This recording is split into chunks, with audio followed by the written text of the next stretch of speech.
বিশ্বের তাবড় তাবড় ধন কুবেরের তালিকায় কেন নাম থাকে না শিল্পপতি রতন টাটার?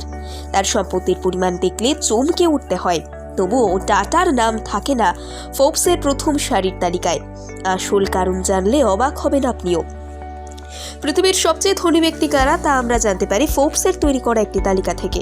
টাটা গ্রুপ শুধু ভারতে নয়, পৃথিবীর মধ্যে অন্যতম এক শিল্প প্রতিষ্ঠান, অথচ তার নাম থাকে না ফোর্বসের এই তালিকার প্রথম সারিতে। বিষয়টি নিয়ে অনেকেরই মনে কৌতূহল জাগে। তবে রতন টাটার জীবনের দিকে চোখ ফেরালে বদলে যায় সমস্ত দৃষ্টিভঙ্গি। আসলে মানব দরদি হলে বোধহয় বড়লোক হবার অহংকার কাটিয়ে ওঠা যায়, যা বারবার প্রমাণ করেছেন ৮৬ বছরের রতন টাটা। দীর্ঘ কয়েক যুগ ধরে তিনি পৃথিবীর অন্যতম বৃহৎ প্রতিষ্ঠানের পরিচালনার কাজ সামলাচ্ছেন। টাটা সাম্রাজ্যের ওপর এখনও যার প্রভাব প্রতিপত্তি অক্ষুণ্ণ। ভারতের সর্বাপেক্ষা ধনীদের তালিকায় তার নাম থাকবে এমনটা ধরে নেওয়াই যায়, কিন্তু বাস্তবে তা দেখা যায় না, কারণ রতন টাটার চেয়েও প্রচুর ধনী ব্যক্তির নাম উঠে আসে এই ভারতবর্ষে।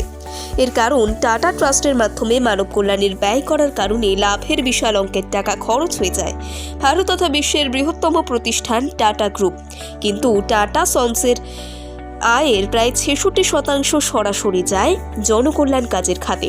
এই জন্য এই কোম্পানির লাভে রতন টাটার ব্যক্তিগত সম্পত্তির কোনো হেরফের ঘটে না, বরং যা লাভ হয় তা বেশিরভাগটাই চলে যায় চ্যারিটিতে। প্রতিষ্ঠান গড়ে তোলার সময় থেকে টাটা পরিবার এই জনকল্যাণমূলক কাজের সঙ্গে নিজেকে জড়িয়ে রেখেছে। ভারতের শিক্ষা ব্যবস্থা, স্বাস্থ্য ব্যবস্থা সহ নানান উন্নতিতে রতন টাটার অবদান গুরুত্বপূর্ণ। ধাতু, খনি, তথ্য প্রযুক্তি, খুচরো ব্যবসা, গাড়ি, হাসপাতাল, রাসায়নিক পরিবহন সহ একাধিক ক্ষেত্রে তাদের ব্যবসা সুনাম ছড়িয়েছে দেশ ছাড়িয়ে বিদেশেও। জামশেদজি টাটা স্বয়ং এই নিয়ম বানিয়েছিলেন যে টাটা সন্স যা আয় করবে তার সিংহভাগ যাবে টাটা ট্রাস্টে। জনকল্যাণমূলক বহু কাজ টাটা পরিবার করে চলেছে বহুদিন আগে থেকে। এমন মানবদরদী কাজের পরিপ্রেক্ষিতে রতন টাটার নাম সর্বাপেক্ষা ধনী ব্যক্তির তালিকায় না থাকলেও তার জনপ্রিয়তা কোনোদিন এতটুকুও কমেনি। ফোর্বসের তালিকাতে সম্পত্তির পরিমাণ জানা যেতে পারে, তবে প্রকৃত মহৎ মানুষকে তা নির্ণয় করা যায় না। রতন টাটার এই কর্মমুখী জীবন তার প্রমাণ। ব্যবসায়ী হওয়ার সত্ত্বেও রতন টাটা প্রায় প্রত্যেক ভারতীয় যুবক যুবতীর কাছে ভগবান সমান। রতন টাটার নামটি উচ্চারণ হলেই গোটা দেশ তাকে জানায় কৌনিশ। রতন টাটা ভারতীয় একজন এমন মানুষ যিনি ব্যবসাকে শুধু ব্যবসা নয়, মানুষের পরিষেবা হিসেবে প্রতিষ্ঠিত করেছেন বিশ্বের দরবারে।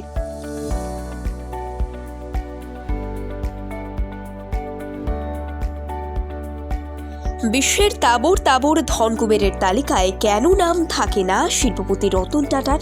তার সম্পত্তির পরিমাণ দেখলে চমকে উঠতে হয়, তবুও টাটার নাম থাকে না ফোর্বসের প্রথম সারির তালিকায়। আসল কারণ জানলে অবাক হবেন আপনিও। পৃথিবীর সবচেয়ে ধনী ব্যক্তি কারা তা আমরা জানতে পারি ফোর্বসের তৈরি করা একটি তালিকা থেকে। টাটা গ্রুপ শুধু ভারতে নয়, পৃথিবীর মধ্যে অন্যতম এক শিল্প প্রতিষ্ঠান, অথচ তার নাম থাকে না ফোর্বসের এই তালিকার প্রথম সারিতে। বিষয়টি নিয়ে অনেকেরই মনে কৌতূহল জাগে।